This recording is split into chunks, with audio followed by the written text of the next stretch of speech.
नमस्कार, मैं हूं आशीष कुमार सिंह और आज अपने इस एपिसोड में हम चर्चा करेंगे कि अखिलेश यादव की समाजवादी पार्टी इस गठबंधन में सीटों का बंटवारा कैसे करेगी।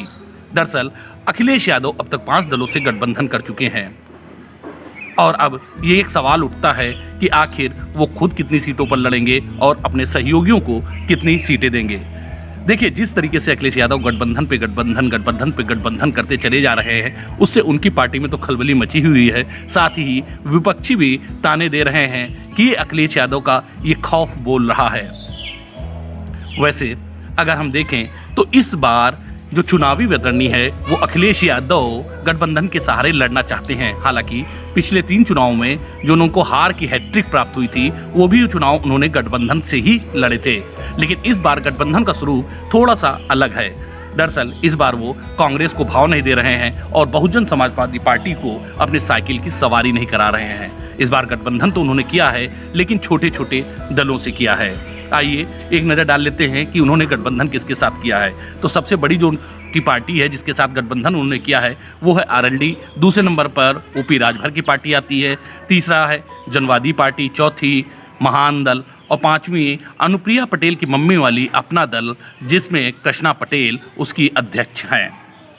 देखिए, एक बात तो तय हो गई है कि ओवैसी के साथ अब गठबंधन नहीं होगा, क्योंकि अखिलेश ने इसे सिरे से खारिज कर दिया है। चाचा शिवपाल की भी गठबंधन के अंदर अब लाने की जो तैयारियां थीं वो लगभग ख़त्म हो चुकी हैं और ऐसा नहीं लग रहा है कि अखिलेश यादव उनको कुछ भी देने को तैयार हैं। बात करें अगर हम राजा भैया की, तो अखिलेश यादव खुद हर जनसभा में ये पूछ रहे हैं कि आखिर ये हैं कौन, बावजूद इसके जबकि वो कैबिनेट मंत्री उन्हीं की सरकार में रहे थे। तो अब एक बात तय हो गई है, 15 साल बाद समाजवादी पार्टी अब राजा भैया के खिलाफ अपना प्रत्याशी उतारेगी। बहरहाल आते हैं मुद्दे पर कि अखिलेश भैया उत्तर प्रदेश की 403 सीटों में से कितनी सीटें बांटेंगे और कितने पर खुद लड़ेंगे। हालांकि सवाल का जवाब अभी अखिलेश यादव ने नहीं दिया है, लेकिन तस्वीर धीरे धीरे साफ होती जा रही है।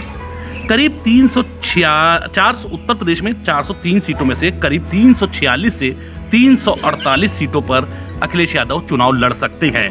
इसके बाद बची हुई 55 से 57 सीटें उनके सहयोगियों के खाते में जाने की बात चल रही है।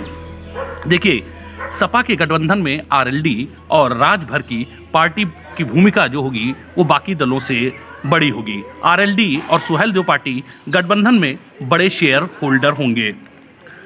आरएलडी मांग तो ज़्यादा रहा है, जो हम लोगों के पास खबर है उसके मुताबिक आरएलडी 60 सीटें मांग रहा है, लेकिन उसे 36 सीटें तक दी जा सकती हैं।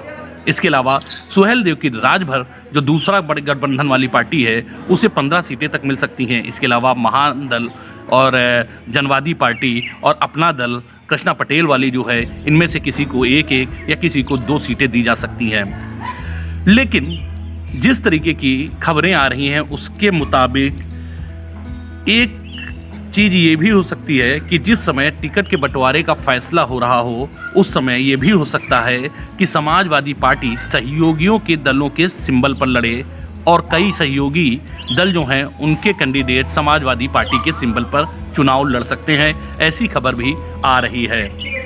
अब हम आपसे अगर बात करें तो यहाँ पे एक बात का जिक्र करना आवश्यक होगा। दरअसल समाजवादी पार्टी की बात आम आदमी पार्टी से भी चल रही है।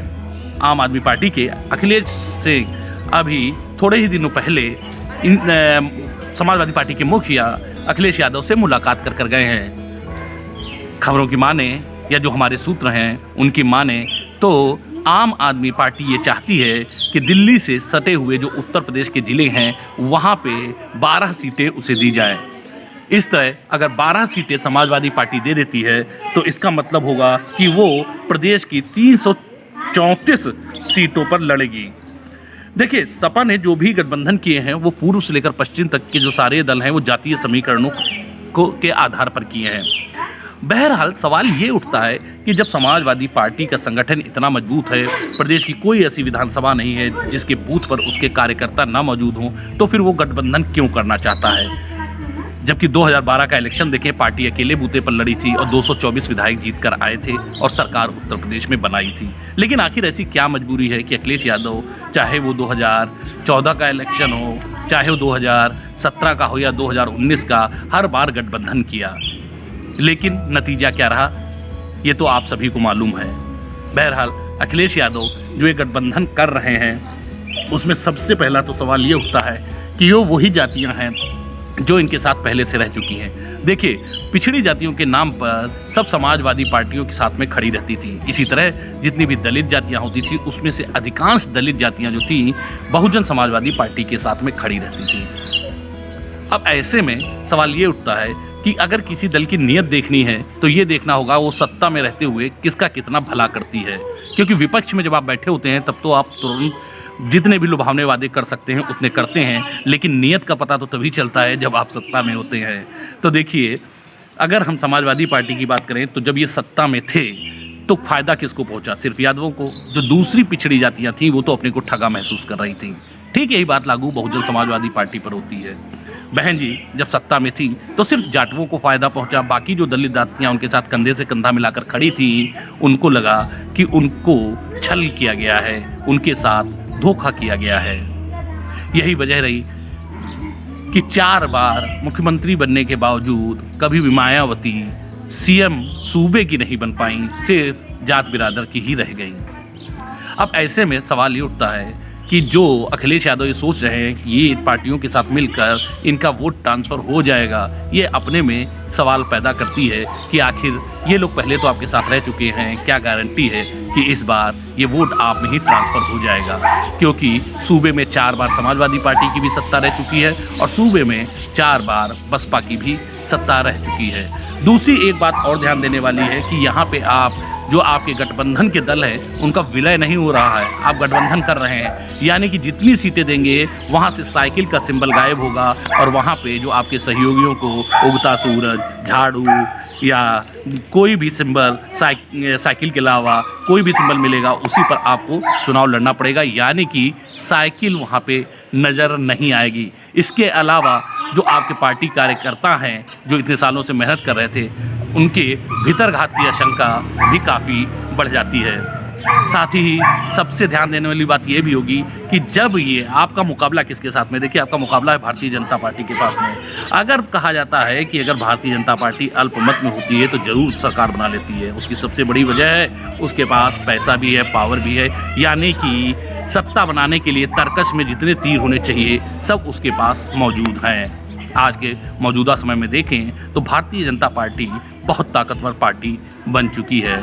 ऐसे में सवाल ये उठता है कि आपके गठबंधन के जो दल जीत कर आएंगे वो चुनाव के बाद आपके साथ में खड़े रहेंगे, इसकी क्या गारंटी है? और चूंकि आप अपनी इतनी सीटें सहयोगियों को दे चुके होंगे और अगर आप बहुमत में नहीं होंगे तो कैसे आप सरकार बनाने की ओर कदम बढ़ाएंगे?